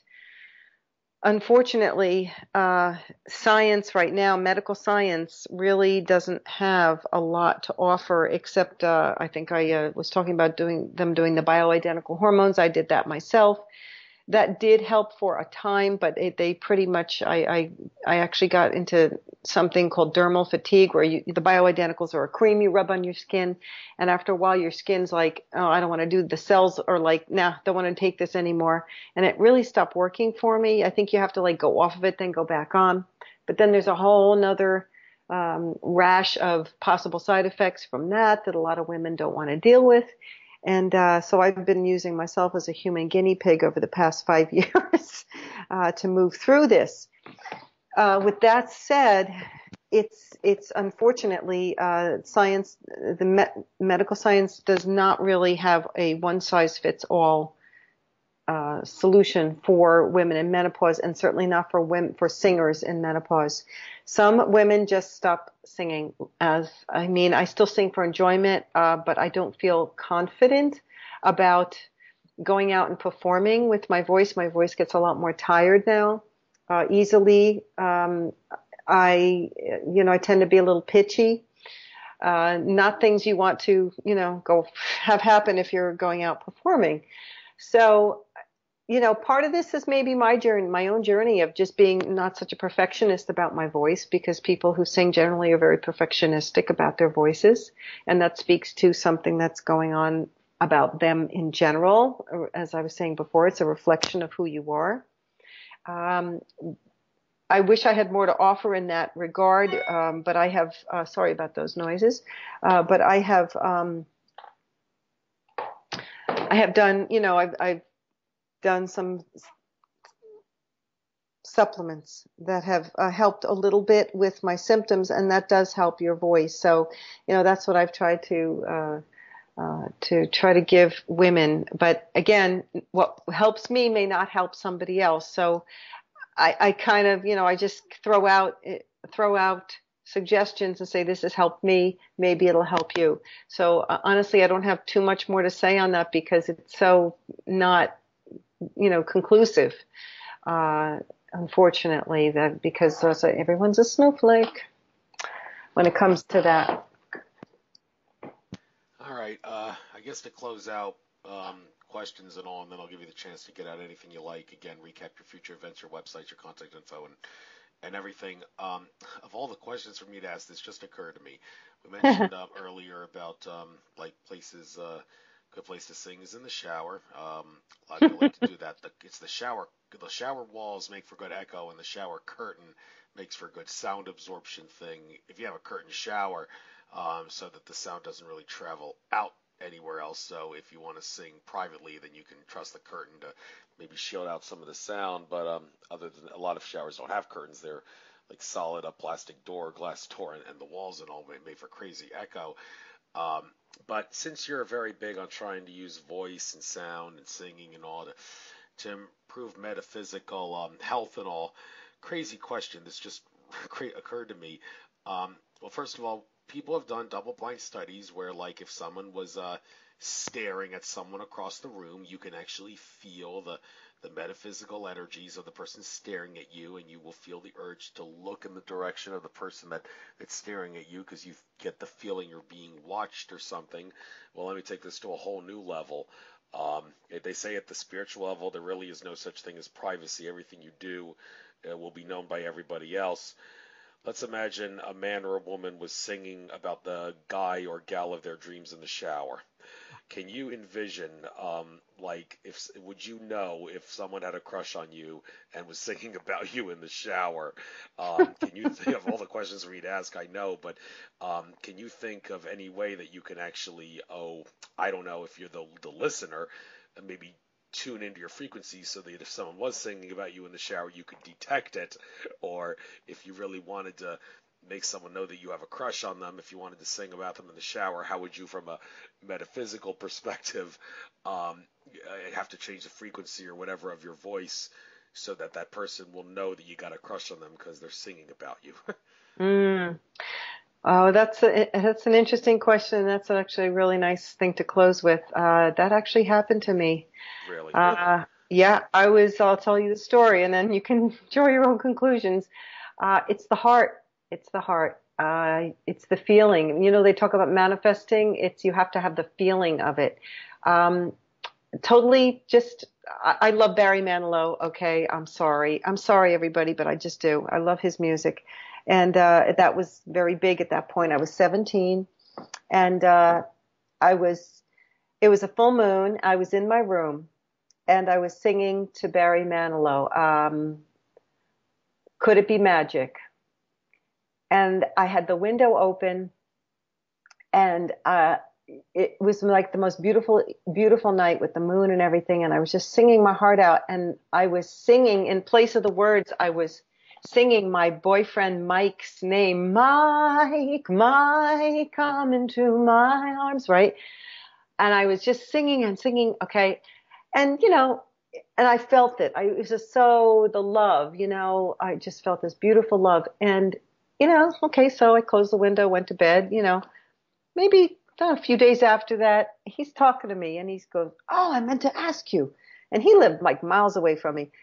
He goes, were, were you in trouble? Like the other night, he goes, he goes, "I remember the moon was really nice." He goes, because I was outside doing something with my mom or something.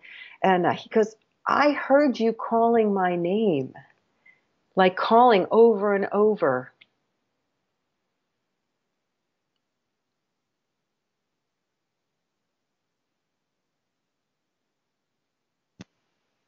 Hello? I'm here.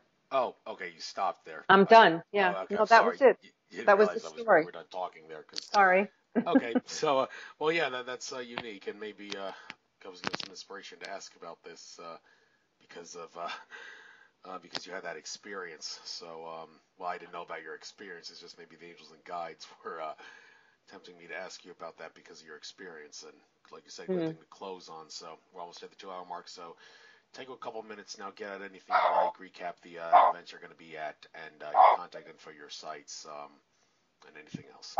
Close this out. Okay, I'm really pleased to have done this evening. This is a fabulous opportunity for me, Andrew, and for you to provide this channel and everything. Your channel's really great, and my channel will be great. So don't go on my channel yet. But my website, ruthratliff.com, ruthratliff.com. I have some information there that you can get. You can take a look at my event calendar, and I'm going to be at several. My dog is barking. Sorry. I'm going to be at several expos and coming up, as you were saying, the High Vibe Art and Music Festival on June 8th. In Bucks County Community College, and the Summer Solstice Expo on June 22nd in Paramus, New Jersey. I'm also going to be give my workshop at the Circle of Miracles, which is in New Britain, PA, and that's on June 23rd. And I will be at a place called the HAMSA Holistic Health Fair on July 14th, and that's in Annandale, New Jersey. And I'm going to be at several other places coming up just you know, in the future. You can also take a look for my book. My book is online on Amazon.com, The Voice of Women's Wisdom. You can also get that through my site as well. And if you just want to check out some of the links that I reference in my book, they are very good backup to what we were just talking about this evening on this evening's talk. And that's it. And just it's just been really wonderful for me to do this and to feel comfortable, Andrew, and I really appreciate, you know, how comfortable you made me feel to be able to speak my truth. Thank you. Yes, and well, I will upload this to YouTube by midnight tomorrow at the latest. Got to convert it to a format. Do that tonight. Maybe I'll upload if there's enough time, but I tend to go to bed really early this time of the year relative to other times. So, but after I do, I will. I see you friended me on Facebook. Thank you very much. I will post the link to our interview there. So if you want to promote it and spread it around for other people to listen, be my guest. So that was awesome. Happy Gemini season. Again, the sun and Gemini. How fitting, because you have the Gemini page for your studio and all. So I think that was synchronicity at its finest. Yes. Good luck, and good luck to you and your husband, that's kind of named after in a sense, Jemini or whatever. So have fun. Maybe I'll see you at a future event, and take care. I look forward to it, Andrew. Thank you so much again. Take care.